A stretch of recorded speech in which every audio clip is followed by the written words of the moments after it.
আমি স্পেনের মাদ্রিদে ছিলাম ১০-১২ বছর।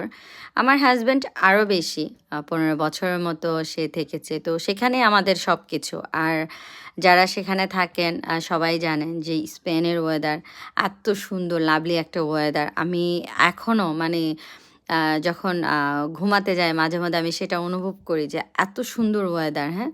খুব মিস করি। সেখানে আমাদের বিজনেস ছিল, ৩টা ৪টা শপ ছিল। তো খুব ভালো ছিলাম। আমার হাসব্যান্ড আসলে রাজি ছিল না এখানে আসার জন্য। বলতে পারেন এক প্রকার আমি রিকোয়েস্ট করে তাকে বলেছি যে বাচ্চাদের ইংলিশে পড়াশোনা করার জন্য আমরা সবকিছু আম ছেড়ে দিয়ে আমরা আয়ারল্যান্ডে যাব। তো আসলে তাকে বোঝাতে আমার অনেকটা টাইম লেগেছিল। তাকে এক পর্যায়ে বোঝানোর পর সে রাজি হয়েছে। আমার এখনো স্পেনে মাদ্রিদে বাসা আছে। আমার মাঝেমধ্যে যাওয়া হয়। তারপরও মানে বাচ্চাদের পড়াশোনার জন্যই কিন্তু আমার এখানে আসা।